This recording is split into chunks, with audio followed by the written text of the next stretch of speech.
now we're take two. DJ Smallwood, Slingin Dirt Media here at the track with K-Rob, Kent Robinson. We're at Eldora. It's Dream Week. Kent, what's going on, man? Just trying to have fun, you know. We've been running pretty good, so we're enjoying it. The weather's been great, and just happy to be here. How's Eldora treating you this year? Pretty good, actually. We got some speed in the car. We compared to the last couple visits here, I'm a lot faster. I'm competitive. I'm able to keep up. So right, that's encouraging. Yeah. We're having fun. Yeah, I enjoy So it. what car are you in now? This is a Longhorn. Okay, you're in a Longhorn. Mm-hmm. See, I remember you was in an MB Custom for a little bit. Yeah, I ran those for 4 years. Okay. And then built the Longhorn the beginning of last year. Okay. So, and what did you start out in? had a Masters built, my first car. Now that one didn't go so well.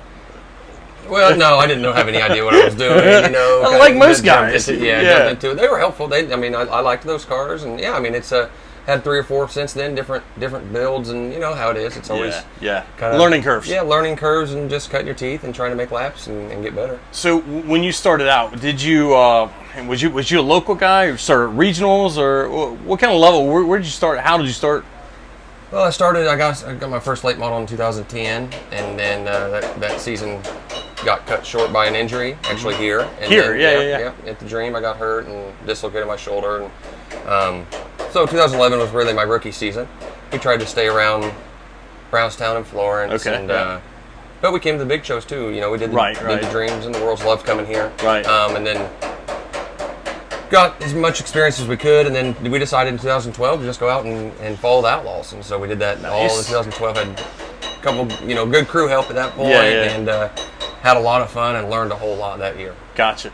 How old were you when you started? Was the late model? Was that your first time in a race car? Did you do any racing prior to that? No, I started racing when I was 15. Okay. I had a Bomber. We got a 1987 Monte Carlo from our scrapyard. My dad brought home, and I still remember the day it pulled in the driveway on the trailer, and I was like, we're doing it, Knocked the windows out of it, put a cage in it, and that was when I was 15, and then progressed up through street stocks, and then got into modified, ran modifieds for 4 years. Okay. And really learned, that's when I really started excelling and winning races at that point.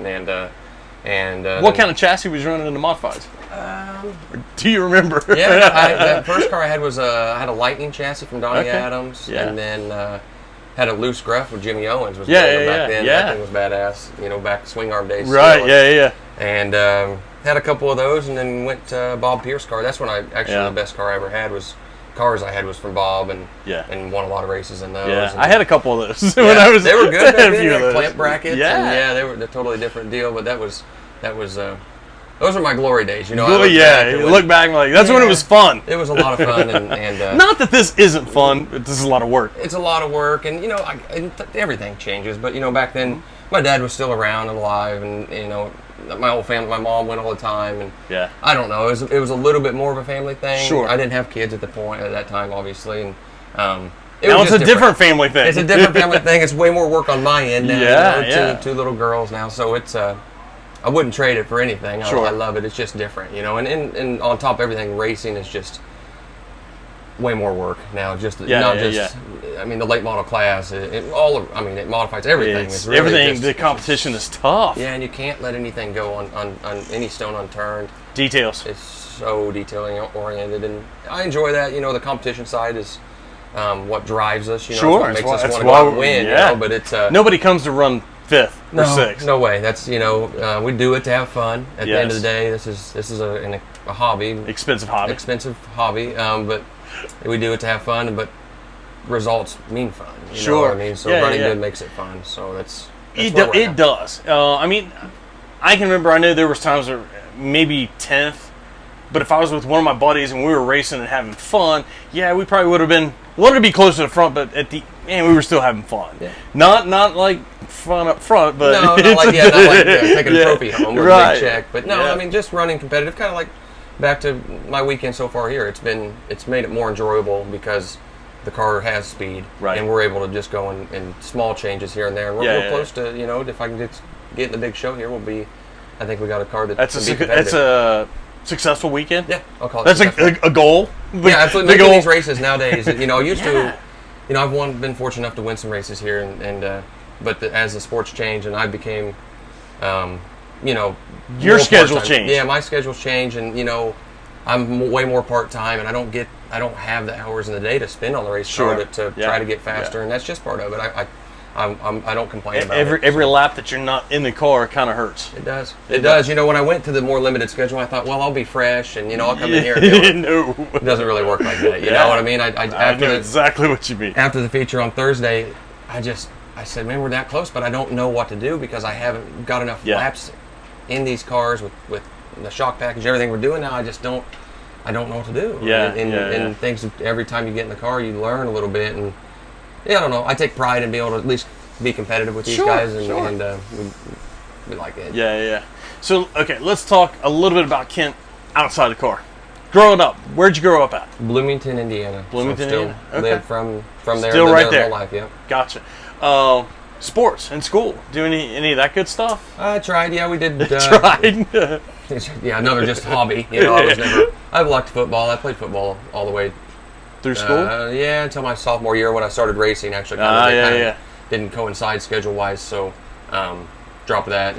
But I was involved with a lot of things in school and our community there. I love my dad made me do a lot of stuff. And I like looking back. It's character builder, and I like that. It's part of developing who you are. Sure. Yeah, absolutely. Outside of racing, what do you get into any hobbies now? I mean, you got the kids and things like that, and that's time consuming. What does Kent get into that's, if he's not racing, what else is he into?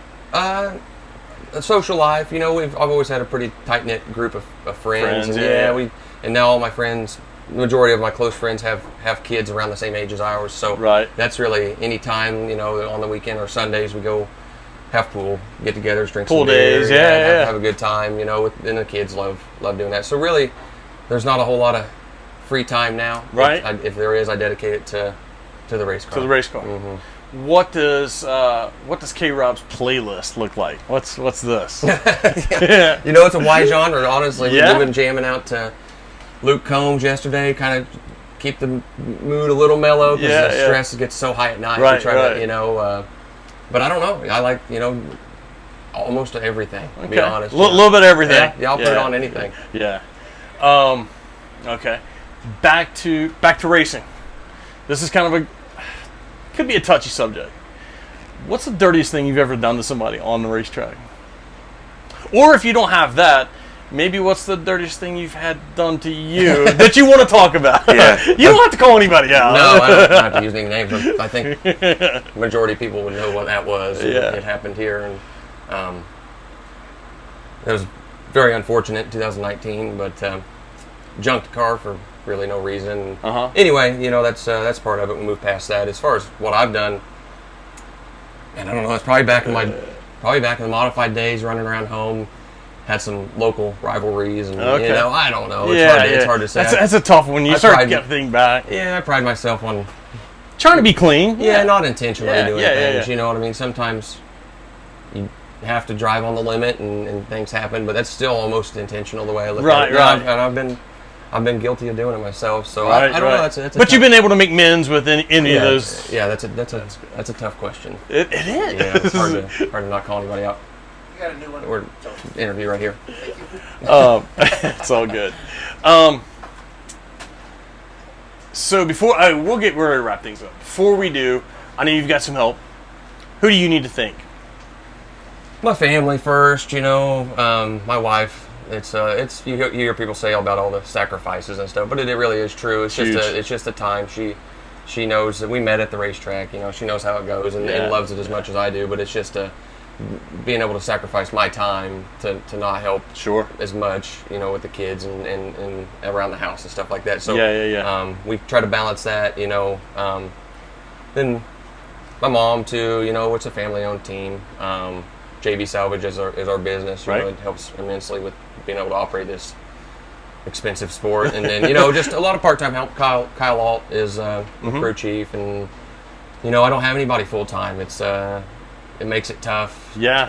Like I said earlier, we were kind of on that 1 week on, 1 week off. The part-time schedule. Yeah, it really is. But it just, without their help, I got 3 guys with me this weekend, Matt Bell and my buddy Jesse Bland, and I couldn't do it without them because, Used to, when I had a full-time crew guy, when I ran Outlaws, I had 2 guys, but then after that, I just had 1 full-time guy, and me and him could handle us. Yeah, but yeah. There is no possible way now. Yeah, There's I don't know how. Time, I mean, just everything takes so long to do, and you got to you can't miss anything. I don't know how Dennis and Heather do it.